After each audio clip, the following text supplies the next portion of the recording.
Last class में अपन ने simple unit cell, BCC, FCC वगैरह कंप्लीट पढ़ लिया था। उसके पहले अपन ने क्रिस्टल लैटिस और यूनिट सेल पढ़ लिया था अच्छे से। अब थोड़ा सा अपन आगे आ रहे हैं और आज पता है क्या पढ़ने वाले हैं अपन को? पैकिंग। पैकिंग पहले भी अपन थोड़ी बहुत पढ़ चुके हैं, हाल फिलहाल अपन को पता है कि पैकिंग फ्रैक्शन होता क्या है। फॉर्मूला ड्राइव किया तो अपने समझता है ये फॉर्मूला आया कहां से था। क्लियर है? अब बात को आगे बढ़ा लिया अपन। चलो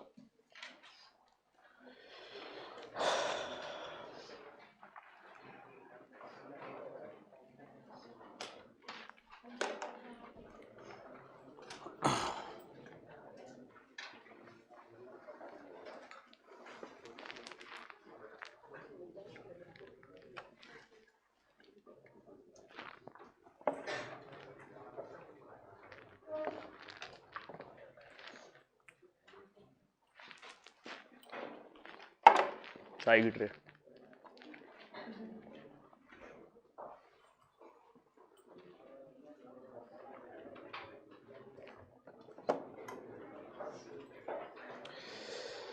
चलो पैकिंग कुछ नहीं है, अपन को बस एटम्स को अरेंज करना है, यानी कि बॉलों को अरेंज करना सीखना है। कितना ज्यादा अपन उसको पैक कर सकते हैं, कितनी अलग अलग तरीके से अपन पैक कर सकते हैं। क्लियर है? तो सबसे पहले अपन एटम्स को अरेंज कर रहे हैं सिर्फ 2 डायमेंशन में, 1 डायमेंशन में और 3 डायमेंशन में। 3 डायमेंशन में अपन काम करेंगे। क्यों? अगर अपन 1 डायमेंशन में काम करें, यानी कि सिर्फ और सिर्फ अपन लेंथ पे काम कर रहे हैं, अपन उसको खींचते जा रहे हैं, यानी कि एटम्स को अपन ने एक लाइन में चिपका दिया होगा। और 1 डायमेंशन अपना कैसा दिखेगा? कुछ इस तरह का। तुम इस बात से सहमत हो? इसी तरह से ये चेन कंटिन्यूड होगी। क्लियर है? अब इसी को अपन 2 डायमेंशन में खींचेंगे तो इसके ऊपर अपन एटम्स रखने शुरू कर देंगे, मतलब लेंथ में ऐसे चिपकाना शुरू कर देंगे। अब उसकी संभावना अलग अलग है। एक संभावना तो ये है कि मैं एटम के ऊपर एटम रख दूं।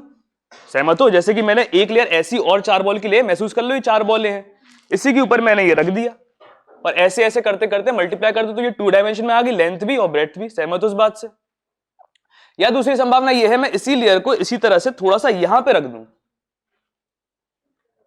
सहमत हो इस बात से? यहां यहां यहां यहां। कौन सी वाली संभावना ज्यादा अच्छी लग रही है तुमको? पहली वाली अच्छी लग रही? दूसरी वाली किस किस को अच्छी लग रही? पहली वाली किस किस को अच्छी लग रही? हाँ, पहली वाली क्यों अच्छी लग रही? ऐसे ही? तुम्हारा कोई रीजन है? नहीं तुम्हारा? एरिया ज्यादा हो जाएगा इसलिए अच्छा है, फैला फैला पसंद है तुम्हें। ठीक है, कंफर्टेबल। चलो अरे याद तो देखो। चलो जैसे अपन इसको अगर यहां रखते हैं, अपन तुलना कर रहे हैं स्टेबिलिटी के तौर से। ठीक है? अब जैसे अगर अपन इसको यहां रखते हैं तो तुम्हें लग रहा है ये स्टेबल है, ये अपने आप ही गिर गई, यहां पे साइड में गिरती जा रही है। लेकिन अगर मैं इसको यहां रखूं तो ये स्टेबल हो रही है ना। तो ज्यादा अच्छी संभावना कौन सी है? जो ज्यादा स्टेबल हो। अनस्टेबल का अपन क्या करेंगे? क्लियर है? तो ज्यादा अच्छी स्टेबल संभावना ये है, अपन इसी पे काम करेंगे, इस पे भी काम करेंगे, इसको भी अपन समझेंगे। हाल फिलहाल में 2 संभावना ये समझ में आ गई। क्लियर है? तो चलो अपन बात को थोड़ा सा आगे बढ़ाते हैं।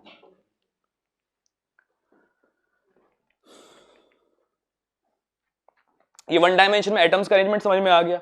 अब अगर 2 डायमेंशन में लेके जाएंगे तो 2 संभावना है, ये दोनों संभावना समझ में आई।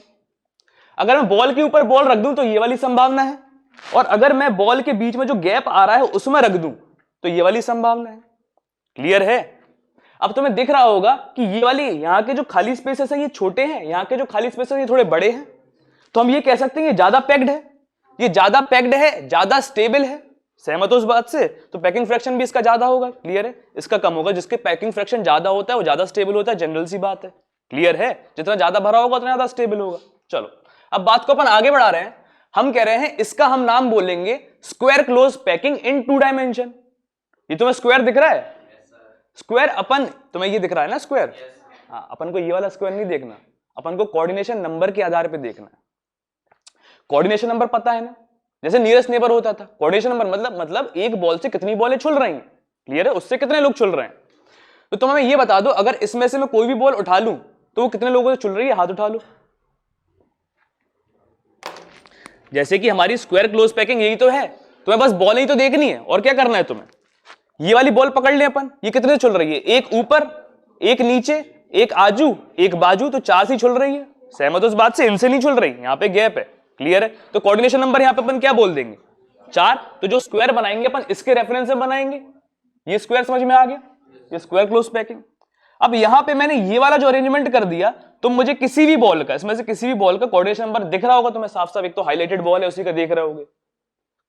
अगर तुम ये वाली बॉल उठा लो तो उसका कोऑर्डिनेशन नंबर कितना है, 6। ये 6 बॉलों से गिरी है ना, 1 2 3 4 5 6। अब अगर इसके रेफरेंस में मैं एक शेप बनाऊंगा तो मुझे ये सारे एटम्स जोड़ने पड़ेंगे। कौन सा शेप आ रहा है दिमाग में, हेक्सागन, रेगुलर हेक्सागन बेहतर भाषा में बोला जाए तो। सहमत उस बात से? चलो, और इसको मैं क्या बोलूंगा, इसको मैंने क्या बोला था, ये स्क्वायर आया था, स्क्वायर क्लोज पैकिंग इन 2 डायमेंशन। इसको मैं क्या बोलूंगा, ये हेक्सागन आया था, हेक्सागोनल क्लोज पैकिंग इन 2 डायमेंशन। इस बात से सहमत हो, ये लेस स्टेबल है, ये मोर स्टेबल है।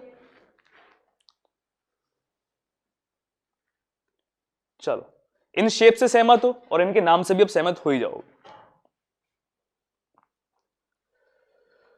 दिख रहा है तुम्हें पैकिंग फ्रैक्शन किसका ज्यादा है, इसका ज्यादा है। क्लियर है? मुद्दा हमारा 2 डायमेंशन में नहीं है, एक्चुअली मुद्दा हमारा 3 डायमेंशन में आएगा। अपन आगे चल रहे हैं।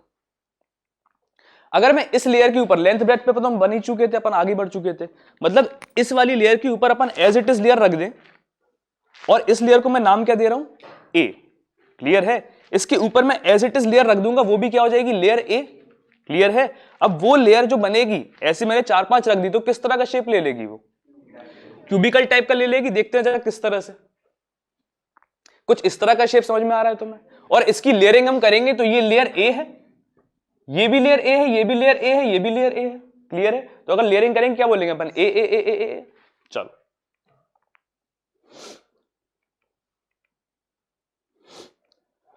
अब एक खास शब्द है वॉइड। किस किस को पता है वॉइड का मतलब क्या है?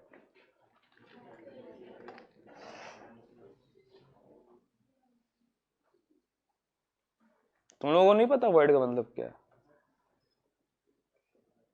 हाँ भाई, प्रेशर डाउन क्या है वॉइड का मतलब? फील आ रहा तुम लोगों को? बैठो। हाँ भाई उर्जित, खड़े तो हो। वॉइड क्या होता है? गैप्स होते। तुम फील डालोगे, फील डाल के बोलोगे तो उठा रहे हम तुम्हें। ठीक है, खड़े हो। सर, जो ये हमारा बना है, इसमें जो ये हमें गैप, मतलब जो एम्प्टी स्पेस, खाली खाली दिखना है, उसी को हम वॉइड बोलते हैं। वॉइड का सिनोनिम एम्प्टी भी होता है।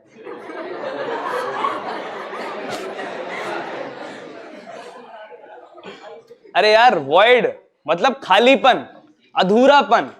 हर किसी की जिंदगी में कोई ना कोई वॉइड तो कभी ना कभी आता है ना। चलो बताओ किसकी जिंदगी में कौन सा वॉइड है?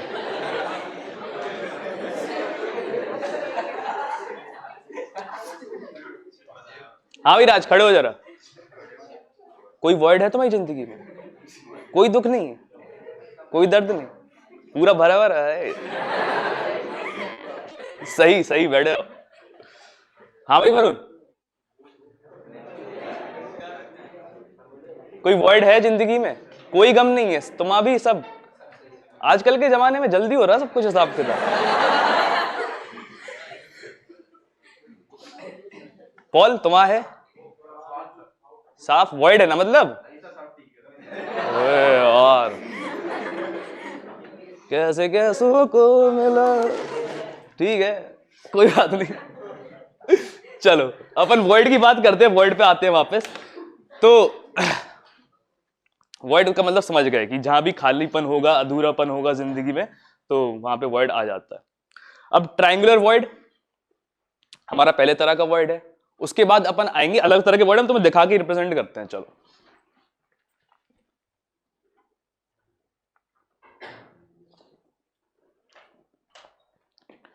चलो इन 3 एटम्स को अगर हम आपस में जोड़ देंगे तो ट्रायंगल वॉइड बनेगा। सहमत हो? ये 3 एटम से आपस में जोड़ देंगे तो मैं खाली एक स्पेस दिख रही होगी यहां बीच में। क्लियर है? अब ये खाली स्पेस ट्रायंगल जैसा बना रही है कि नहीं बना रही है? इसको अपन क्या बोल देंगे, ट्रायंगुलर वॉइड। क्लियर है? ट्रायंगुलर वॉइड अपन ने इस वजह से नहीं बोला कि ये स्पेस ट्रायंगल जैसी है, ये ट्रायंगल नहीं होगा ऑब्वियसली। अपन ने इन एटम्स को जोड़ा तो प्लेन आया, वो कैसा है, ट्रायंगल आया।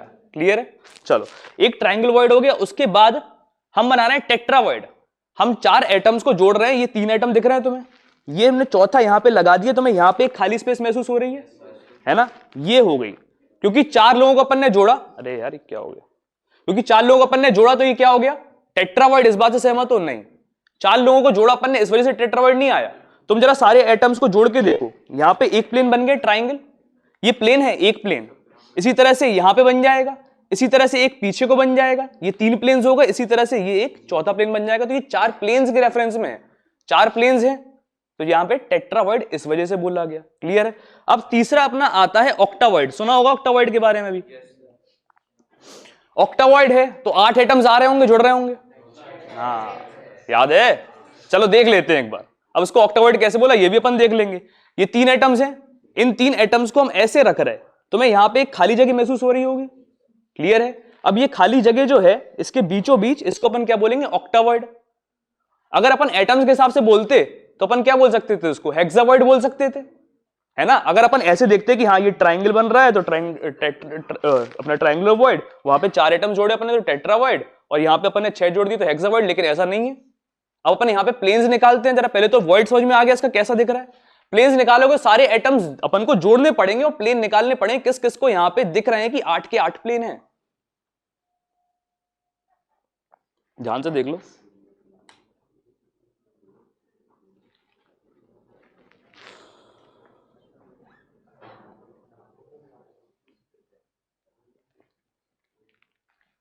नहीं दिख रहे किसी को? दिखे? अबे एटम्स को जोड़ना ही तो है। ये जोड़ लिया एक ट्राइंगल, ये जोड़ लिया दूसरा ट्राइंगल, इसी तरह से फिर ये तीसरा ट्राइंगल, यहां पे चौथा ट्राइंगल पीछे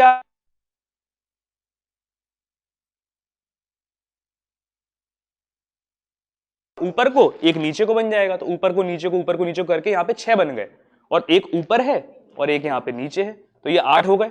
क्लियर है। तो ऑक्टावर्ड अपन ने इसको क्यों बोला और ये कैसा दिखता है ये समझ में आ गया। तो ट्रायंगुलर वर्ड 3 एटम से ही बनता है, टेट्रावर्ड 4 एटम से बनता है, हेक्सावर्ड जैसा कुछ नहीं होता। ऑक्टावर्ड 8 एटम्स के मिलने से बनता है, और ऑक्टा अपन ने इसलिए बोला क्योंकि 8 प्लेन्स हैं वहां पे। समझ में आ गया? क्लियर है। उसके बाद अपन बनाते हैं क्यूबिकल वर्ड। ये तुम्हें दिख रहा होगा साफ साफ क्यूब, इसके बीचों बीच खाली जगह अच्छी खासी बढ़ती आ रही। तुमने देखा ना ट्राइंगल से अपन किस पे आए थे, टेट्रा पे आए थे, जगह थोड़ी और बढ़ गई। अपन उस पे टेट्रा से फिर ऑक्टा पे आए, जगह और बढ़ गई, और अपन क्यूबिकल पे आए तो यहाँ पे जगह देखो काफी ज्यादा बढ़ गई। यहाँ तो साफ साफ दिख रही है ऑक्टा, ये अपना क्यूबिकल वर्ड। ये क्यूब है, इसका वर्ड क्यूबिकल वर्ड। क्लियर है। क्यूब में खाली जगह, अगर एटम्स आके सिंपल प्रिमिटिव बना रहे हैं तो उसमें जो खाली जगह उसको अपन क्या बोल देंगे, क्यूबिकल वर्ड। सारे वर्ड समझ में आ गए। अपन को वर्ड आइडेंटिफाई करने हैं, थोड़े से देख लेते हैं एक बार। पहले तो मैं ये समझ में आ गया कि अगर अपन लेयरिंग ए करेंगे और यहां पे जो स्पेस दिख रही है ये, इसको अपन क्या बोल देंगे, क्यूबिकल वर्ड।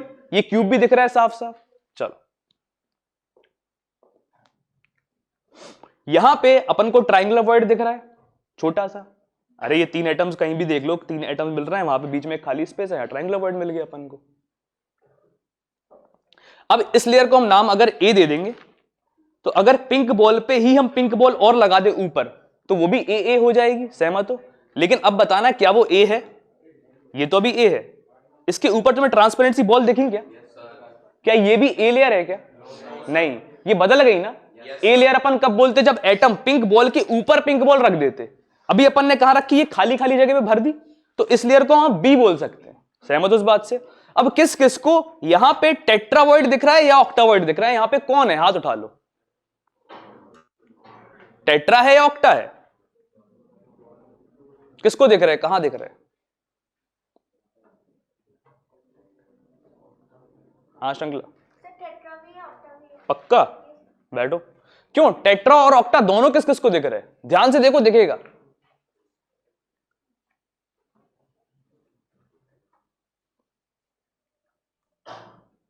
अबे ध्यान से तो देखो, साफ साफ दिखेगा वहां पे। दिखाएं? जिनको नहीं देखा वो देख लो एक बार। चलो यहां पे अपन ने 3 बॉल्स देखो, ये 3 बॉल दिख रहे हैं लेयर ए। इसके ऊपर अपन ने ये ट्रांसपेरेंट, ये 3 बॉल हो गई पीछे की लेयर, इसके ऊपर एक बॉल है, तो ये क्या बन गया अपना टेट्रावर्ड बन गया। इस बात से सहमत हो? अब इसी तरह से अपन आ जाए तो ये देखो जरा, ये जो पिंक वाली 3 बॉल है इनको आइडेंटिफाई कर लो। इसको हम ऐसे रख रहे हैं, ये 3 बॉल।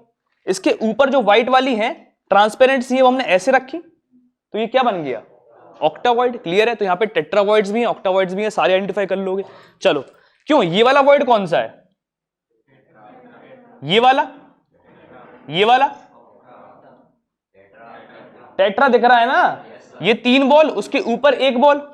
ये वाला कौन सा है, ये वाला तो ऑक्टा दिख गया, ये 3 बॉल, उसके ऊपर 3 बॉल, और ये वाला, ये वाला, ये वाला, ये वाला, ये वाला, ये टेट्रा था, ऑक्टा होगा ना, मान रहे हो ना, ऊपर यहां भी बॉल होगी एक, ये 3 पीछे की और यहां यहां और एक बॉल यहां होगी, तो ये क्या होगा, ऑक्टा होगा। क्लियर है, समझ में आ गया टेट्रा और ऑक्टा।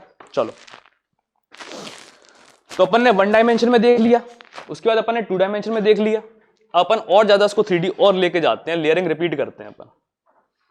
ये टीटी से अपन ने रिप्रेजेंट कर दिया टेट्रावर्ड्स और यहां पे ऑक्टावर्ड्स। किताब में तुम लोग को ऑक्टावर्ड टेट्रावर्ड कुछ इस तरह के देखेंगे, देख लो। ये समझ में आ गया ऑक्टावर्ड और ये समझ में आ गया टेट्रावर्ड। चलो, अब यहां पे जो अपन कर रहे हैं ना 3D में, तो 2 तरह की इंपॉर्टेंट चीजें हैं, एक HCP और एक CCP। कुछ लोगों को तो हम पढ़ा चुके पहले से, HCP CCP ये सब तो पता है ना, लेयरिंग वगैरह कैसे करते थे अपन, ABC AB ये सब याद है। चलो देखते हैं। मान लो इस लेयर को हम बोल रहे हैं क्या, A, पहली लेयर को अपन A ही बोलेंगे। क्लियर है, इसके ऊपर हमने एज इट इज ये रख दी, तो ये लेयरिंग क्या हो गई, A ऐसे ही चलता जाएगा और हम करते जाएंगे। इसके ऊपर लेकिन हमने ये रख दिया अब B, हम फिर से इसके ऊपर ये रख दे रहे हैं B, हमने ऐसे नहीं रखी, हमने ऐसे रखी, तो ये C हो जाएगी। क्लियर है,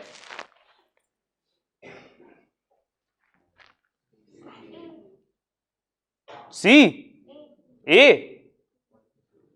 सोच लो एक बार, A है ये पक्का यश, A है ना। कैसे, जब तुम देखोगे कि ये A थी, ये B थी, और जैसे ही तुमने ये रखी तो A में देखो बिल्कुल सेम ऐसी ही तो आ गई। इसके इर्द गिर्द भी तो बॉल होंगी, अकेली थोड़ी आएगी लेयर, इर्द गिर्द बॉल होंगी, तो एज इट इज यही तो बन जाएगी। तो ये क्या है, A B A। सहमत उस बात से? चलो फिर से बताना, अब जिससे पूछेंगे वही बताएगा। क्लियर है, देख लो एक बार ध्यान से।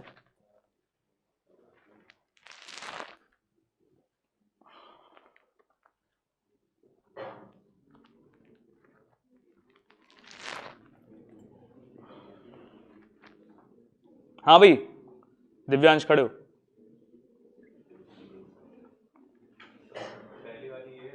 ठीक है, ठीक है, ठीक है,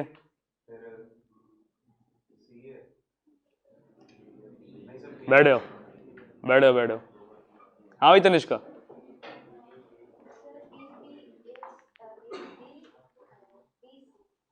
हैं वो करो अपना, वो सिर खुजा के दिमाग आता था तुम्हें। बैठो। हाँ समृद्धि, ओ लिख के A B सहमत हो उससे क्या? क्लियर है ना, ये पहली वाली लेयर A, बैठ जाओ, फिर ये B, फिर ये रिपीट हुई एज इट इज, फिर ये, और उसके बाद ये क्या हो गई, अब ये बदल गई ना, पक्का। क्लियर है, चलो तो लेयरिंग तो समझ में आ गई, हम कुछ भी किस पे भी कुछ भी रख दें तो कर ही लोगे। क्लियर है, चलो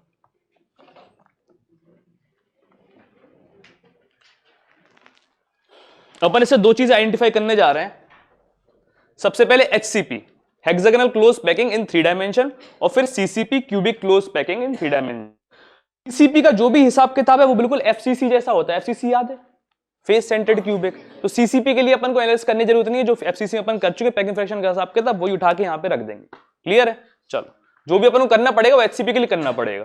अब पहले अपन एक काम करो, लेयरिंग बोल दो इसकी, कौन सी चल रही है, पहली वाली कौन सी है, दूसरी, चलो अब और ये ऐसी रिपीट हो जाएगी ABC। जैसे फिर से A आया, फिर से अपन मान लेकर चलेंगे कि रेपिटेशन स्टार्ट हो गया, तो ABC ABC ABC। क्लियर, तो ABC ABC ABC टाइप अगर आएगी तो उसको अपन क्या बोल देंगे, ये CCP है। क्लियर, अब एक बार अपन HCP का भी एनालिसिस कर लेते हैं। ये लेयर कौन सी हो गई, अब और अब। क्लियर है, तो अगर HCP की वो पैकिंग पूछेंगे कि उसका टाइप क्या है, तो अपन क्या बोलेंगे, AB। क्लियर, अब बस कुछ नहीं, अपन को करना है एनालिसिस HCP का।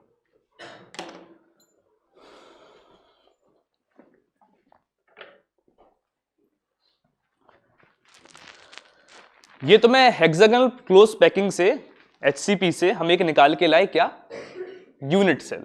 यूनिट सेल दिख रहा है, ये वही दिख रहा है ना, तो मैं ABA देखो जरा,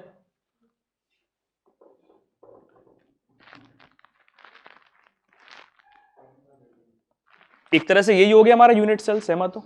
ABA इसको हम बोल रहे हैं हमारा HCP का एक यूनिट सेल है। ये समझ में आ गया? हम तुमसे पूछेंगे इसमें कितने एटम्स है और हमारा हिस्सा कितना, याद है ये अपन कैसे करते थे? कर लोगे पूरे हिस्सेदारी? क्लियर है? चलो स्टार्ट करते हैं। ये देख लिया अच्छे से, एक बार देख लो, देख लिया, समझ में आ गया किस तरह से हिसाब किताब है। हम तुम लोग से सवाल पूछेंगे, ध्यान से बोलना जरा। इसको आइडेंटिफाई कर पा रहे हो? ये हमारी लेयर A, ये हमारी लेयर B, ये हमारी लेयर A। ये बीच में ये एटम्स नहीं है, ये बस कनेक्ट कर दिया, ठीक है, कनेक्टर है बस, इसको लाइन ही है बस ये। चलो हमको ये बताओ कि HCP में कितने एटम्स हैं टोटल? छोड़ो, पहले एटम्स में, पहली वाली लेयर में कितने एटम्स हैं? 6, 7। चलो छोड़ो, हमको तुम ये बताओ, ये कॉर्नर्स दिख रहे हैं इसके, क्लियर है? ये 6 कॉर्नर इस लेयर में है और एक ये सेंटर, क्लियर है? तुम्हें वो क्रिस्टल लैटिस याद है, पूरा मायाजाल, आगे पीछे ऊपर नीचे आजू बाजू हर जगह। तुम एक काम करो, हमें ये बताओ, ये वाला एटम जो है ये कितने एटम से शेयर होगा? हाथ उठा लो। और कैसे?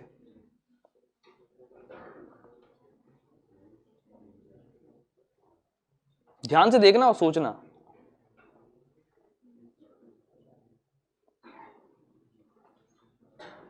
तुम्हें याद है कॉर्नर 8 लोगों से शेयर होता था, प्रूव किया था अपन ने। उसी तरह से ये भी एक तरह का कॉर्नर है। ये हमारा आज कमरा हेक्सागन वाला है, हेक्सागन का सिलेंडर है।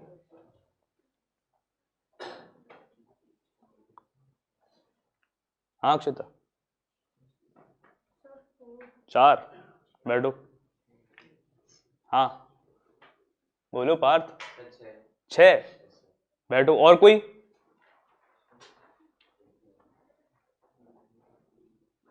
अच्छा, 6 से कितने लोग सहमत हैं? हाथ उठा लो।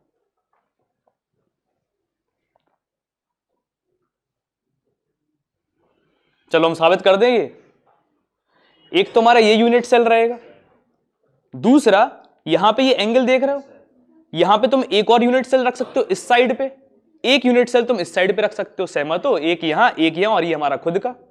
तो ये 3 लोगों से शेयर हो गया। इसी तरह का एक यूनिट सेल इसके ऊपर होगा, उससे भी शेयर होगा। ये जैसे ये अपने बाजू वाले से शेयर हो रहा था, ऊपर भी इसका होगा जो शेयर कर रहा होगा उसको। जैसे 3 नीचे हो गए, वैसे ही वैसे 3 ऊपर भी तो हो जाएंगे। तो 3 के ऊपर से ये शेयर होगा, 3 के नीचे से शेयर होगा। तो इसमें हमारा हिस्सा कितना हो गया? 1/6। 6 लोगों से शेयर हो रहा है तो हमारा हिस्सा 1/6। और ये कितने कॉर्नर्स हैं? 6। तो अपन क्या बोल सकते हैं इनका? 6 × 1/6 कॉर्नर का हिसाब किताब आ गया ऊपर वाले लेयर का। क्लियर है? ये कितने लोगों से शेयर होगा? 2। एक इस कमरे से, हमारे यूनिट सेल से, और एक इसके ऊपर वाले कमरे से। तो अगर ऊपर वाली लेयर का हम पूरा हिसाब किताब बोलें तो हम ये बोल सकते हैं कॉर्नर्स जो हैं 6 × 1/6 प्लस 1/2। क्लियर है? अब हमें बीच वाली लेयर का हिसाब किताब बता दो कोई। क्या सोच रहे हो उसमें? हाँ, नो शेयरिंग। तो कितने हो गए? हाँ, 4। बेटा ये एटम नहीं है व्हाइट वाला, अभी तुम्हें दिखाया, ये तीन बीच में फंसे हुए हैं। ये जो लाल लाल है सिर्फ ये एटम्स हैं। तो ये तो कमरे के अंदर है ना, कमरे के अंदर है तो पूरा हिस्सा हमारा होगा ना। तो बीच की लेयर के तो पूरे 3 एटम्स आ गए। सहमत हो उस बात से? जैसे ऊपर की लेयर का हिसाब किताब कर लिया, वैसे नीचे की लेयर का अपन हिसाब किताब कर लेंगे। सेम यहां भी क्या बोलेगा? 6 × 1/6 प्लस 1/2। तो ये कितने आ गए? ऊपर एटम्स कितने आ गए? 6 × 1/6 यानी कि 1। और ये आधा 1.5 ऊपर से, 1.5 नीचे से। 3 का हिसाब किताब हो चुका और 3 अंदर है। तो टोटल एटम्स हमारे HCP में कितने हैं? 6। हर कोई सहमत है इस बात से? इसमें किसी को कोई डाउट है क्या? कुछ पूछना है? शिवम उर्जित बेटा भी सही कर रहे हैं तुम लोग, बिल्कुल राइट करके जाएंगे आज। चलो अब हमें यह बता दो कोऑर्डिनेशन नंबर क्या होगा एक एटम का। यहां पे कोऑर्डिनेशन नंबर क्या होगा? एक काम करो ना, इसको ध्यान से देख लो और मैं कोऑर्डिनेशन नंबर अच्छे से बता दो।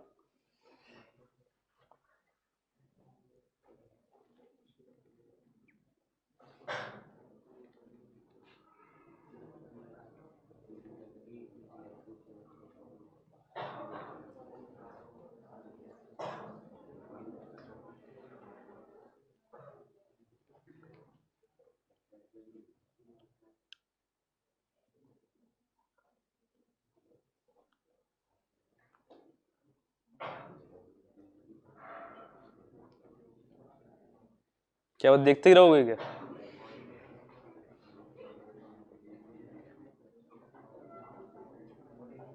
अच्छा तुम लोगों को बॉलें दिख रही है ना, हम बस इतना ही तो पूछ रहे हैं, ये बॉल कितने से छुल रही, इतना सोच समझ पाते हो? मतलब दिमाग चलता है हल्का फुल्का भी?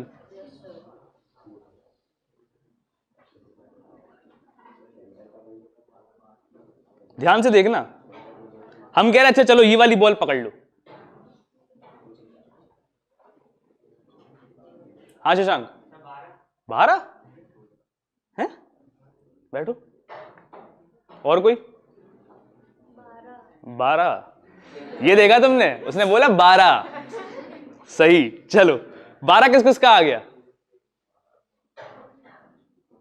चलो देखो, हमने ये वाली बॉल पकड़ ली थी, अब ये अपने इर्द गिर्द 6 लोगों से तो घिरी हुई है, 3 ये नीचे से छुल रही होगी, ये 3 जो है, और इसी के बाद रिपीट तो होगी लेयर। एचसीपी में क्या होता था, ए बी, तो ऊपर भी 3 बॉलें, नीचे 3 बॉलें, 6 का हिसाब किताब ये आ गया, और इर्द गिर्द 6 बॉलें, तो 6 का हिसाब किताब ये हो गया। कोऑर्डिनेशन नंबर कितना हो गया? 12। क्लियर है? चलो उसी तरह से एचसीपी में होगा, उसी तरह से सीसीपी में होगा। दोनों से सहमत हो तुम? यहां भी यही चीज हो रही होगी। तुम इसकी वाली बॉल पकड़ लो, ऊपर 3 ऐसे हैं, यहां पे 3 उल्टी लगी रहेंगी बस थोड़ी सी, और क्या होगा? अरे सहमत हो ना? क्लियर? चलो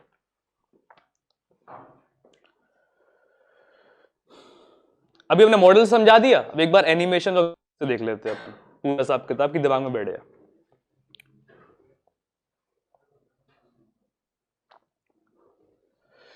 चलो ये लेयर ए दिख गई, हरी बॉल है। अभी हम लेयर लेके आ रहे हैं दूसरी, इस लेयर को हम क्या नाम दे दें? ये बी है ना पक्का, हमने बॉल के ऊपर बॉल नहीं रखी। उसके ऊपर ये वाली लेयर कौन सी है? A B A. क्लियर है? ये हमारा क्रिस्टल था, अब इसमें से हम अपना यूनिट सेल निकाल के ला रहे हैं। देखना जरा, क्यों महसूस होने लगा एचसीपी जैसा कुछ निकल के आएगा? ये हमारा एचसीपी का unit cell, A B A type. अभी हमारे हेक्सागन का सिलेंडर भी महसूस होने लगा होगा, और कमरे के अंदर कौन कौन आ रहा है ये भी महसूस होने लगा होगा। 3 नीली बॉलें तो पूरी पूरी अंदर हैं, और कॉर्नर तुम्हें देख रहा होगा कि काफी ज्यादा हिस्सा बाहर को है, 1/6 अंदर है, क्योंकि 6 लोगों से शेयर होता है। कैसे शेयर होता है ये भी अपन एनिमेशन से देखेंगे अभी।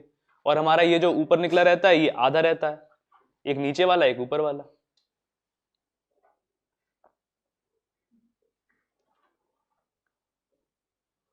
ये हिस्सेदारी समझ में आ गई पूरी की पूरी? कॉर्नर्स कितने से शेयर होता था हमारा? 6 से। तो अपन 1/6 हिस्सा रख लेंगे, बाकी अपन दे देंगे दूसरों को, जिसका भी होगा। ये आधा हमारा, आधा ऊपर वाले कमरे का। ये नीली वाले बॉल पूरी की पूरी हमारी अंदर, इसलिए कुछ नहीं निकाला। जैसे अपन ने ऊपर हिसाब किताब किया वैसे नीचे कर देंगे अपन, कॉर्नर्स का और बीच का।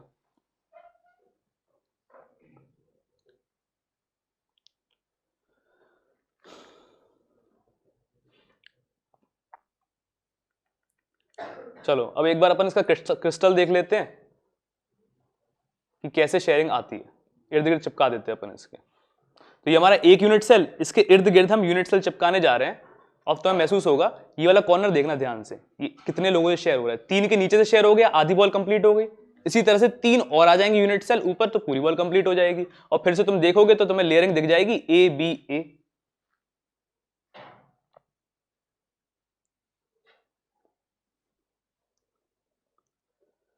ये लेयरिंग दिख रही है, A B A B A B.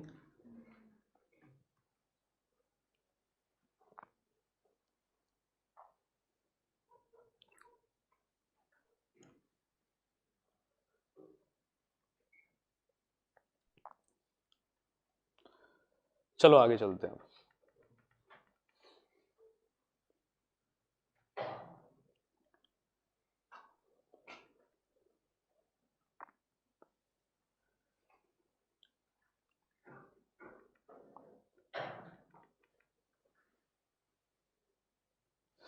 चलो क्लोज पैकिंग इन 2 डायमेंशन में भी तुम्हें दिख रहा था, ये अपन ने रिप्रेजेंट कर दिया था। यहाँ पे ये कौन सा स्क्वायर अपन को लेना है, ये वाला नहीं ले रहे थे अपन, ये वाला रहते क्योंकि कोऑर्डिनेशन नंबर के आधार पे ले रहे थे अपन। क्लियर है? और कोऑर्डिनेशन नंबर इसका कितना आ रहा था? 4 आ रहा था। उसको अपन क्या बोल रहे हैं? स्क्वायर क्लोज पैकिंग इन 2 डायमेंशन। और यहाँ पे अपन ने देखा था कि किसी का भी कोऑर्डिनेशन नंबर अपन निकाल रहे थे वो 6 आ रहा था। किसी बॉल को पकड़ लो, तुम इसको पकड़ लो, वो भी 6 सी बनेगी। हेक्सागन चाहे यहाँ बना लो चाहे यहाँ बना लो। क्लियर है? वो तो पूरा फैला हुआ रहता है। तो यहाँ पे अब अपन हिस्सा देखेंगे तो ये कोऑर्डिनेशन नंबर का देखेंगे तो 6 आ गया। क्लियर है? इसका नाम क्या हो गया था? हेक्सागोनल क्लोज पैकिंग इन 2 डायमेंशन।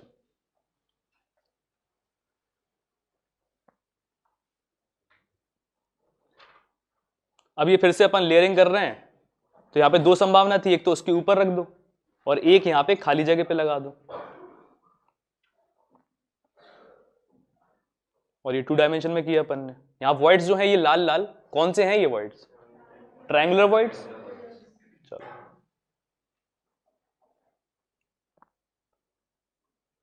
अगला लेक्चर अपन ना वॉइड्स पे ही होगा, वॉइड्स को अपन डिटेलिंग करेंगे। अब ये लेयर ए थी, इसके ऊपर हमने कौन सी रख दी? बी रख दी। और अब तुम लोग को फिर से दिख रहा होगा वॉइड दिखने लगे होंगे। ये वाले अभी जो दिख रहे हैं वो कौन से हैं? हेक्सा ऑक्टावॉइड। ये दिख रहे हैं ना अभी जो दिख रहे हैं ये सारे ऑक्टावॉइड हैं। 3 आगे हैं, 3 की 3 पीछे हैं। और हम इनको थोड़ा सा ट्रांसपेरेंट कर देंगे और देखेंगे टेट्रा दिख रहा है क्या? टेट्रा दिखने शुरू हुए। ये एक बाहर को निकली है, इसके 3 पीछे अंदर होंगी।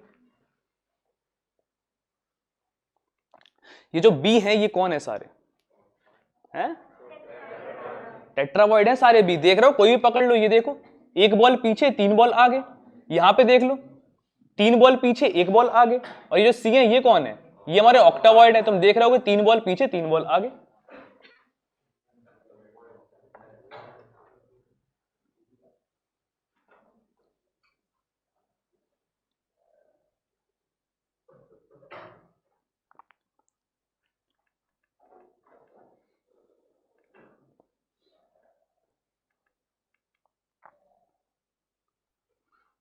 फिर इन्हीं की लेयरिंग से अपन ने 2 चीज निकाल के लाए थे, एचसीपी और सीसीपी। सीसीपी का जो भी हिसाब किताब है वो एज इट इज किसका होगा? एफसीसी का। एफसीसी का कोऑर्डिनेशन नंबर भी देखा था अपन ने, कितना आया था? 12 आ गया था, याद है? तो अपन ने दूसरे नजरिए से देखा था, आज अपन ने लेयरिंग के नजरिए से देख लिया बस।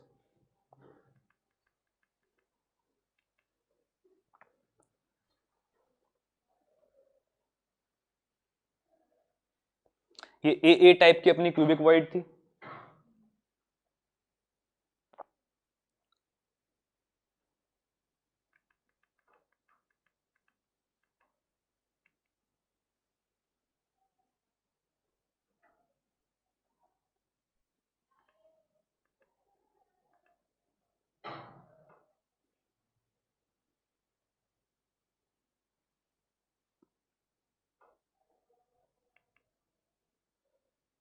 चलो अभी यहां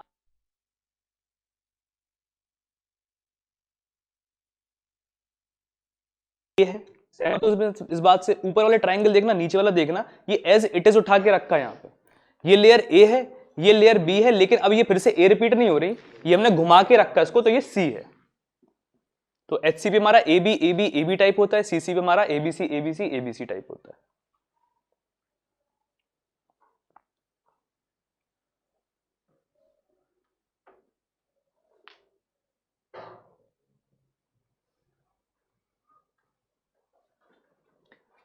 चलो दोनों के पैकिंग फ्रैक्शन बराबर होते हैं। सीसीपी का एफसीसी के हिसाब से हम पहले तुम लोग को साबित कर चुके थे, कितना होता था? 0.74, अच्छे से याद है ना? दोनों का सेम होता है। सीसीपी का साबित करने की जरूरत नहीं है क्योंकि पहले कर चुके, लेकिन एचसीपी का साबित करने की जरूरत है अपन को। आज करते हो, देखते तुम लोग कितना सोच पा रहे हो, कैसे साबित करना है, तुम ही लोग से पूछेंगे। अच्छा ये एक नोट लिख लेना अलग से, जितनी भी नोबल गैसेस है वो कौन सा स्ट्रक्चर लेती है? सिर्फ एक को छोड़ के, किसको? हीलियम। वो कौन सा ले लेती है? एचसीपी। हीलियम एचसीपी ले लेती है। अच्छा कितनी नोबल गैसेस होती है? Helium, neon, argon, krypton, xenon, radon, ये याद होगा बस ये याद रखना, हीलियम हमारा एचसीपी ले लेती है। अब तुम इस ए बी टाइप से सहमत हो और ये हमारा एक यूनिट सेल है। अब हमको टोटल अपना एटम्स का हिसाब किताब करना है और पैकिंग फ्रैक्शन का हिसाब किताब करना है। पैकिंग फ्रैक्शन का फॉर्मूला क्या था, फिर से बोलना? Volume occupied upon total volume. Clear है? वॉल्यूम ऑक्युपाई आज कितने एटम ने करी? पहली लेयर का बोलो हिसाब किताब। 6 इंटू 1/6 प्लस हाफ, कितना आ गया? 1.5। दूसरी लेयर का बोलो 3, पूरा का पूरा एज इट इज। और तीसरी लेयर का भी 6 इंटू 1/6 प्लस हाफ, यानी कि 1.5। कितने हो गए? कितने एटम्स ने हमारी ऑक्युपाई करी? 6 एटम ने ऑक्युपाई करी हमारी स्पेस। और वॉल्यूम तो ए क्यूब होता है, किसी को पता है? ए क्यूब तो क्यूब का होता था ना। आज कौन है हमारा यूनिट सेल? क्या है? हेक्सागन का सिलेंडर है। सिलेंडर का वॉल्यूम कैलकुलेट करना आता है? वॉल्यूम ऑक्यूपाइड तो निकाल दोगे तुम, क्या करोगे? 6 एटम्स का वॉल्यूम, एक स्फीयर का वॉल्यूम कितना होता है? 4/3 पाई आर क्यूब, उसको 6 से मल्टीप्लाई ही तो करना है। क्लियर है? हमें ये बताओ कि हेक्सागन का सिलेंडर अपन को निकालना है तो कैसे निकालेंगे?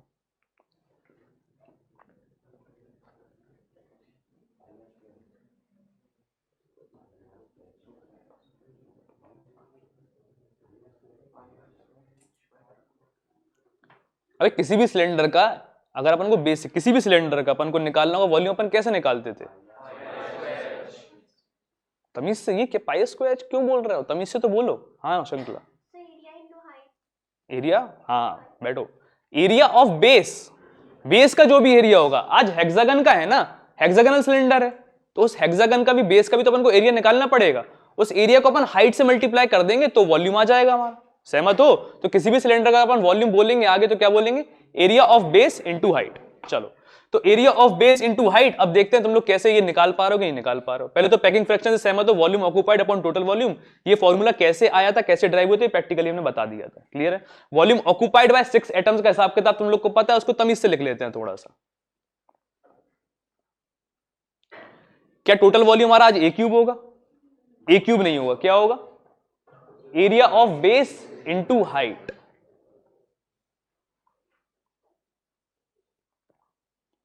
और हाइट कितनी होगी हमारी? 4r? नहीं, क्यों? 4r ही तो होगी, लिखा तो है वहां पे साफ साफ। अब क्या ऐसे सोच रहे? देख लो ना।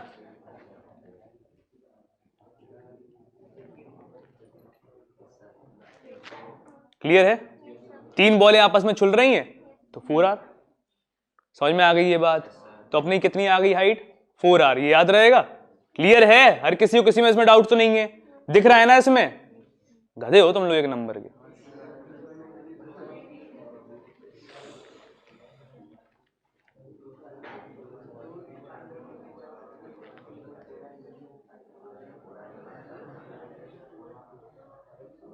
हाँ हाँ, क्यों?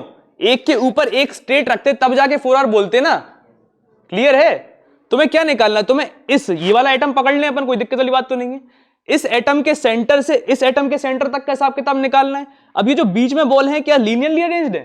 नहीं, साइड में घुस गई ना वो तो कैसे तुम स्ट्रेट मान लोगे उसको? अगर 3 बॉलें स्ट्रेट होती तो तुम कह लेते कि हाँ इस एटम के सेंटर से इस एटम के सेंटर तक का डिस्टेंस 4r है। लेकिन आज तो नहीं बोल पाओगे ना। आज तुम इसका तो बोल दोगे, इसके सेंटर से इसके सेंटर तक का 2r प्लस बीच में जो गैप आ रहा है वो तो निकालना पड़ेगा ना तुम्हें। वो थोड़ी 2r है, वो तो कुछ और होगा। हमें ये बता दे कोई मतलब अगर सोच पा रहा हो जेन्युइनली कि ये कैसे निकालेंगे। एंड में तो हम तुम लोग को बता दें कितना होता है, वही लिखना पड़ेगा तुम लोग को, लेकिन कोई सोच पा रहा तो बताए। पूरा अभी हाल अपन निकालेंगे, ड्राइव करेंगे। अगर सोच पा रहे हो तो बहुत बढ़िया जा रहे हो, मतलब सोच पाते हो तो।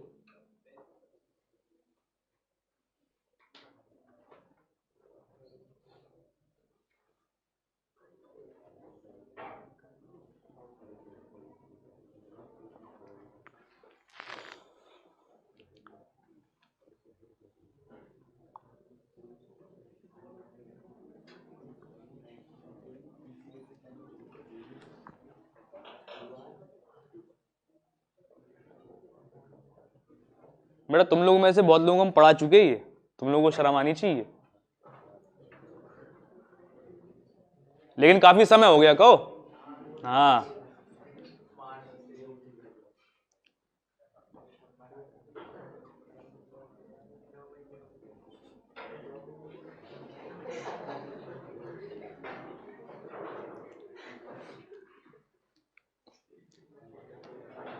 सिर्फ एक हाथ उठ रहा भाई, बता लोगी? हाँ भाई पार्थ। सर कि मैंने क्या पूछा तेरे से? सर जो 2 येलो बॉल है सर उसको पकड़ लेंगे। हमने तुमसे क्या पूछा, कैसे निकाल लेंगे? हाँ सर 2 येलो बॉल सर ऊपर की ले लेंगे, एक जो ब्लैक बॉल है तो सर एक इक्विलेटरल ट्रायंगल टाइप बन जाएगा।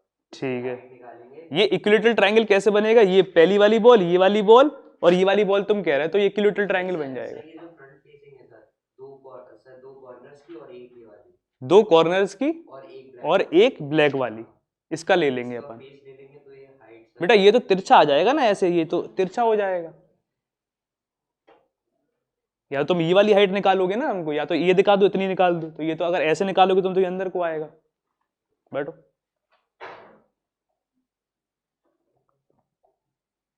कोई अच्छा तरीका बताओ।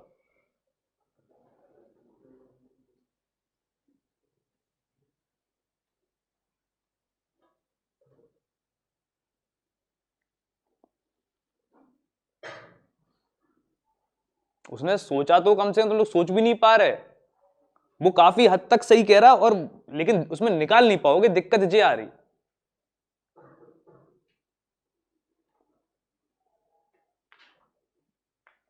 हार मानते हो? हार मानते हो ना? झुक गए ना मतलब?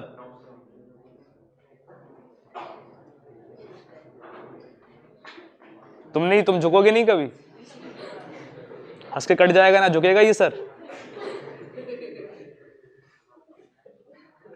हंसते हुए लटका रहेगा। चलो भाई,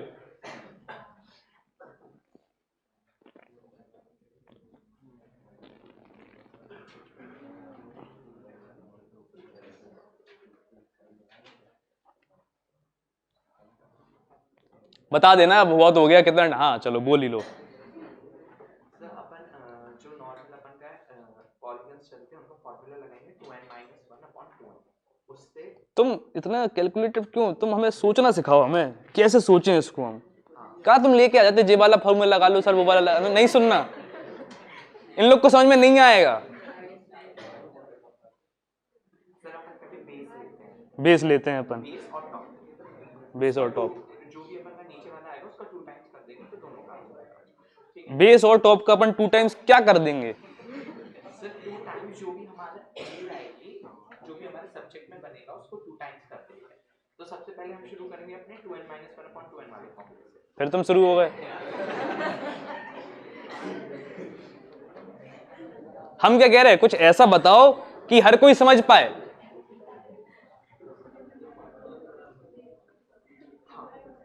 हाँ सर अपन एक बेस को इस हवा अपन नहीं, तुम बेस को जब उठाएंगे बेस को उठा लेंगे, तो अपन का जो हेक्सागन तैयार हो जाएगा। हेक्सागन तैयार। रेगुलर हेक्सागन तैयार हो जाए उसके बाद उसको आधे आधा काट दें, ठीक है। जब उसको आधा काट देंगे तब अपन के पास एक ट्रायंगल आ जाएगा कुछ इस तरह का, जिसकी अपन हाफ बेस इनटू हाइट से जो नंबर ऑफ पेटल्स है उससे अपन डिराइव करेंगे। उसी का हम 4 टाइम्स कर देंगे क्योंकि हम दोनों को उठाएंगे और 4 बड़े करेंगे तो 4 बार हो जाएगा। वो आने के अबे मना कर रहा हूं ना, बैठ जाओ। हाँ सर जो टेट्रा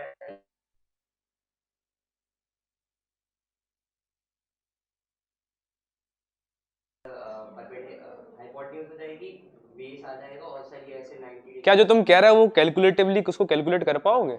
कैसे, वही पूछ रहे हैं। सर जो ऐसे ब्लैक और येलो बॉल है सर उनके बीच का डिस्टेंस 2r हो गया तो हाइपोटेन्यूज सर 2r आ गई। फिर वैसे ही नहीं नहीं, ब्लैक और येलो बॉल है, इनके बीच में डिस्टेंस 2r हो गया, ठीक है। टेट्राहेड्रल शेप का जो बन रहा होगा टेट्राहेड्रल कौन सा वाला? टेट्रावॉइड जो कह रहे हो तुम, टेट्रावॉइड जो बन रहा है, हाँ उसमें सर 2r ऐसे हाइपोटेन्यूज। बिल्कुल बिल्कुल। फिर बेस से सर बेस क्योंकि तीनों सेम है तो r√3/2 आ जाएगा उससे वो। बोलो बोलते जाओ तुम। तो फिर उससे परपेंडिकुलर जो 3D में निकलेगा 90 डिग्री बनना होगा तो उसमें पाइथागोरस लगा के निकालना। बैठो जरा। चलो, क्यों? अगर हम आधी हाइट निकालने, कोई दिक्कत वाली बात तो नहीं है। मतलब आधी हाइट निकालने के लिए हमें इसके सेंटर से इसके सेंटर तक निकालना पड़ेगा, उसको दोगुना कर दे अपन, कोई दिक्कत वाली बात नहीं होगी ना। सहमत हो इस बात से? पहले हम इस पे आ जाते हैं। क्या तो हमें ये बताओ, ये जो ट्राइंगल बन रहा है, इस बॉल के सेंटर से ये वाली जो सेंटर है इसमें डिस्टेंस कितना है? आर। सहमत हो ना? कहां है यार? 2r है। No sir r√3। r√3 है यार, ये निकालना आता है ना। इक्विलेटरल ट्राइंगल दिख रहा है ये? कॉस थीटा वगैरह यूज करना आता है? हाँ, इक्विलैटरल ट्रायंगल दिख रहा है तुम लोगों को, ये सहमत उस बात से? 60 डिग्री के होंगे ये। सबसे पहले अपन बेस का एरिया निकाल लेते हैं। क्या तुम्हें हेक्सागन में 6 के 6 इक्विलैटरल ट्रायंगल दिख रहे हैं? सबसे पहले अपन बेस पे आते हैं, पूरी तरह कैलकुलेट करते हैं अब। चलो, तो ये 4R नहीं होगा, याद रखना। अपन इस पे आते हैं, पहले एरिया ऑफ बेस पे आएंगे, फिर अपन हाइट कैलकुलेट करेंगे तमीज से, डिटेल्ड मैनर में।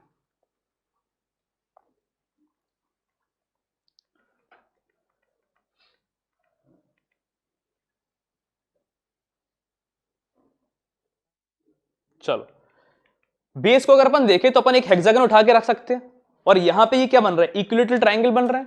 इक्विलैटरल ट्रायंगल में सारी साइड कितनी है? अरे 2R, सारी साइड 2R 2R 2R, सहमत उस बात से? और क्यों? इक्विलैटरल ट्रायंगल का फॉर्मूला क्या होता? एरिया ऑफ इक्विलैटरल ट्रायंगल क्या होता? साइड स्क्वायर करते हैं अपन √3/4 से। अब यहां पे कितने हैं? 6, तो 6 से अपन ने मल्टीप्लाई कर दिया, ये आ गया हमारा क्या? एरिया आ गया।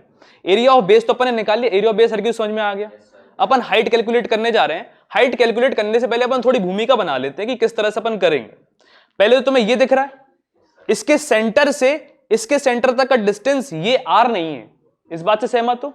इसके सेंटर से यहां तक AC हमारा R है, ये कोई दिक्कत वाली बात नहीं है। लेकिन ये AB हमारा R नहीं है, ये R प्लस कुछ छोटा सा डिस्टेंस होगा। क्लियर है? जो वॉइड आ रहा था वहां पर कुछ ना कुछ डिस्टेंस बनेगा ना, अपन को ये कैलकुलेट करना है अगर AB, तो अपन कैसे करेंगे? ये इक्विलैटरल ट्रायंगल था, 60 डिग्री 60 डिग्री 60 डिग्री। अगर अपन ने सेंटर से कॉर्नर को जोड़ दिया तो ये बाइसेक्ट करेगा एंगल को, तो ये कितना बन जाएगा? 30 डिग्री। cos 30 निकालना आता है ना?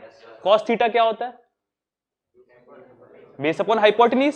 बेस दिख रहा है यहाँ पे, हाइपोटेन्यूज दिख रही है, सहमत उस बात से? लगा देते हैं एक बार अपन। एंगल 30 डिग्री दिख गया था, यहां पे दिख गया AC क्या है हमारा? बेस, AB क्या है हमारा? हाइपोटेन्यूज, और cos 30 का हिसाब किताब अपन कर लेते हैं।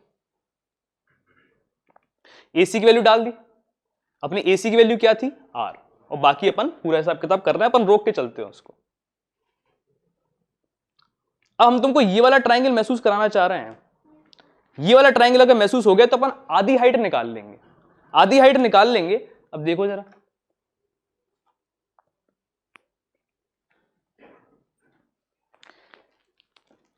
ये वाले सेंटर से ये वाले सेंटर तक एक ट्रायंगल बन रहा होगा, सहमत उस बात से? और उस ट्रायंगल में यहां पे ये भी एक साइड, एक कॉर्नर होगा अपना, ठीक है? ये वाली पीली बॉल, नीचे वाली पीली बॉल, और ये वाली काली बॉल अपन जोड़ रहे हैं, ठीक है? और ये ट्रायंगल अपन आधा कर ले रहे हैं। एक ट्रायंगल बड़ा सा महसूस हो गया, आधा कर ले रहे हैं, और उसको 90 डिग्री का हिसाब किताब कर ले रहे हैं, और इसकी जो हाइट होगी अपन h/2 बोल सकते हैं। अब क्लियर है? ये वाले सेंटर से ये वाली काली बॉल का डिस्टेंस कितना है? छुल रही है ना, तो 2R होगा। क्लियर है? हाइट अपन आधी मान के चल रहे हैं, मतलब परपेंडिकुलर अपन h/2 मान के चलेंगे। क्लियर है? और जो निकालनी है उसका हिसाब किताब भी अपन को आ ही चुका है। अपन को निकालना क्या है, देख रहे हो? यहां से AB निकालनी थी। AB कितनी है? R cos 30 degree. AB समझ में आ गई ना? AB कौन सी डिस्टेंस थी? इस एटम के सेंटर से ये सेंटर तक, ये डिस्टेंस अपने पास है। इसके ऊपर पीली बॉल रखी थी, ये वाली डिस्टेंस क्या है? h/2। इसी को 2 से मल्टीप्लाई करें तो h आ जाएगी अपनी। और ये वाली कितनी थी अपनी? 2R। यहाँ पे बॉल चल रही थी, सहमत उस बात से? चलो, अब तुम लोग को दिख गया होगा कि यहां पे अपन लगा सकते हैं पाइथागोरस थ्योरम फिर से। ये 2R महसूस हो गया उस मॉडल में। 2R कौन सा वाला है? ये h/2 हाइट भी महसूस हो गई तुम लोगों को। कौन सी हाइट है ये, कैसे निकालेंगे अपन? और यहाँ पे जो AB डिस्टेंस आ रहा है वो अपन यहाँ पे अलग से कैलकुलेट करके लेके आए थे। कितना आ गया था? R cos 30 degree. क्यों? अब तो पाइथागोरस लगा लोगे, हिसाब किताब निकाल ही लोगे ना। पाइथागोरस याद है ना? हाइपोटेनस का square is equal to perpendicular square plus base square, दोनों गिवन है, कैलकुलेट करो तो एक वैल्यू आएगी। अब ये वैल्यू तुम लोग को ना डिराइव करनी है ना तुम लोगों को कुछ करना है, सीधी सीधी आगे जाके याद कर सकते हो। क्लियर है? सवाल इस पे ऐसा नहीं आया कि डिराइव करके दिखाओ, सीधे सीधे वो करेंगे तो सीधे सीधे तुम लोग याद कर लोगे तो ज्यादा अच्छा रहेगा। ड्राइव करने में कितना टाइम वेस्ट हो रहा है देख रहे हो? क्लियर है? समझ में आ गया? चलो, अपन बात करें अगर, तो यहाँ पे एरिया ऑफ बेस इतना आ गया था, एरिया ऑफ अपनी हाइट इतनी आ गई थी, इन दोनों को मल्टीप्लाई करेंगे तो हमारा वॉल्यूम आ जाएगा। तो बस तुम लोग ये वॉल्यूम याद कर लो, कितना आ गया? 24√2R³। इस तरह के मेंस वगैरह में एग्जाम में आए हैं, और सीधे सीधे सिंपल सिंपल बस तुम लोग को टिक करना था। एडवांस में भी आया था, पार्ट्स में आया था। क्लियर है? अगर मान लो कभी ड्राइव करना पड़ेगा तो ड्राइव कर लोगे। क्लियर है? समझ में आ गया? वैसे याद कर लोगे तो भी यहाँ पे काम चल जाता है सॉलिड स्टेट में। क्लियर है, चाहे एडवांस में भी हो तो भी याद करने से काम चल जाता है। ये पूरा समझ में आ गया, चलें अपन अब आगे सवाल कर लें। तो ये अपनी पैकिंग कंप्लीट हो गई। अब किसी को कोई डाउट है? पक्का? चलें आगे, चलो।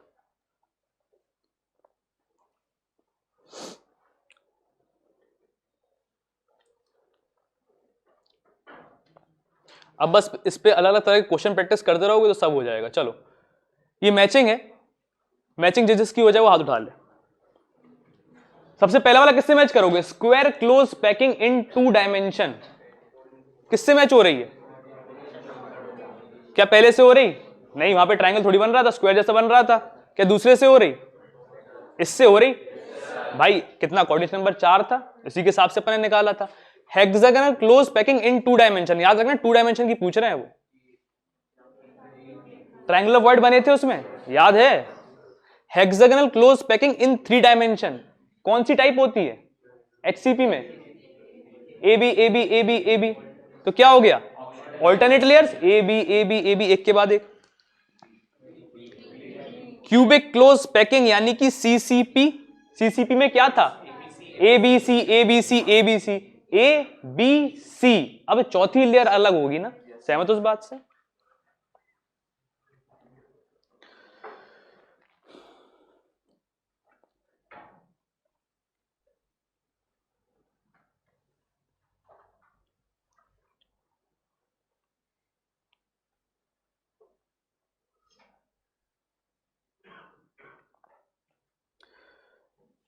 In a hexagonal system of crystals, a frequently encounter arrangement of atoms is described as hexagonal prism. किसी चीज को अपन hexagonal prism बोल रहे हैं। Here the top and bottom of the cell are regular hexagons. कुछ याद आ रहा है? ये शायद HCP की बात कर रहे हैं, इन्हें अंदाजा दे दिया। And 3 atoms are sandwiched in between them. ये वही तो है। Each one of the 3 spheres touches 3 spheres of the bottom layer. सही बात बोल रहे हैं ना ये? Finally, the second layer is covered with the third layer identical to the bottom A B A. Clear? In relative position, assume the radius of sphere to be R. उस पे ये अलग अलग सवाल पूछ रहे हैं, यानी कि HCP ने बोला साफ साफ, ये बस इतना लिख देते ना HCP की बात कर रहे हैं, कैलकुलेट भी नहीं करना, और कर भी लोगे तो अच्छे से अपन को पता है ऊपर वाली लेयर का 6 × 1/6 प्लस हाफ, ऊपर 1.5 नीचे 1.5 बीच में 3 6।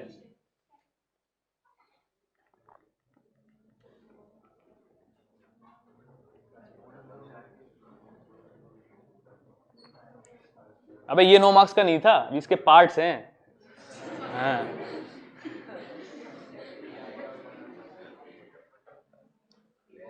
वरना तुम लोगों का सर तो बस IIT JEE लिख देते।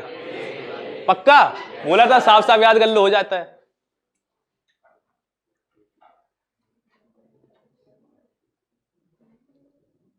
और ये हिसाब किताब करने की अपन को जरूरत नहीं है, सीख लिया जरूर।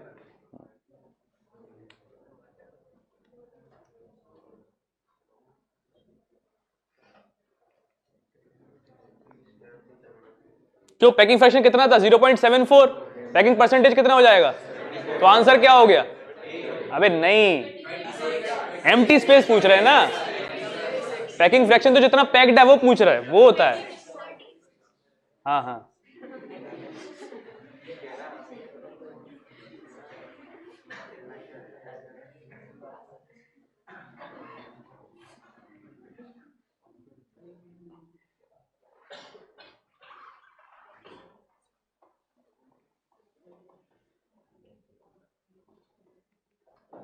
Which of the following layering pattern will have a word fraction of 0.2609? अरे यार थोड़ा सा टाइपिंग एरर हो गया, बताओ जल्दी आंसर।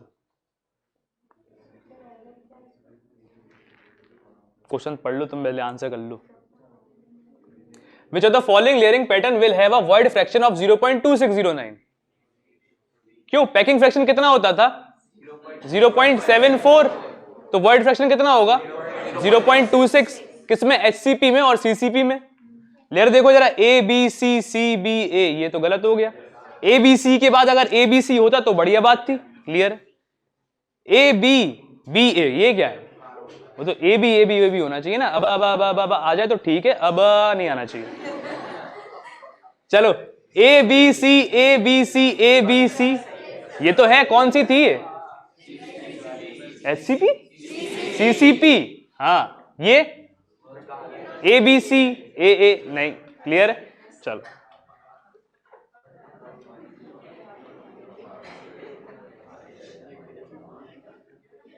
हाँ भाई एक और सवाल। Given length of side of hexagonal unit cell is 100 upon root 2। The volume of hexagonal unit cell is,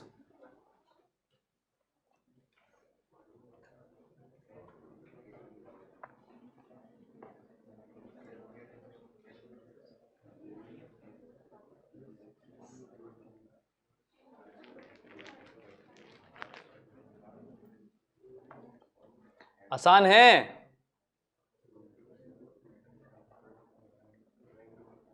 क्यों? हमने तुम लोगों से वॉल्यूम डायरेक्ट याद करने को कहा था ना, कितना? 24 रूट 2 आर क्यूब। एक साइड की लेंथ कितनी है? 100 अपॉन रूट 2। हेक्सागन में वो साइड कितने के बराबर थी? 2r के। तो r नहीं निकाल पाओगे क्या? अबे हेक्सागन में एक साइड कितनी है? 100 अपॉन रूट 2। वो दो एटम्स के जोड़ने से ही तो बन रही थी ना, उनमें डिस्टेंस कितना था? 2r। तो 2r बराबर 100 अपॉन रूट 2, r नहीं निकाल पाओगे क्या? और r को 24 रूट 2 r क्यूब में वैल्यू नहीं रख सकते क्या? सहमत हो? कर लोगे? ये दिख गया। ये इनने कितना बोल दिया? ये इनने बोल दिया यहां पे अपना 100 अपॉन रूट 2 है और इसकी बराबर 2r होती है, और r आ गया हिसाब किताब। तो सीधे सीधे डालो बोल। क्लियर है? समझ में आ गया? चलो अब आगे के कॉम्प्लिकेटेड क्वेश्चन हम अलग से करवा देंगे, यहां के लिए तो नहीं, ठीक है? तो आज क्या बोले हैं? तुम चुप रहोगे, तुम घर पे मारेंगे हम तुम्हें भाई, यही है वहां।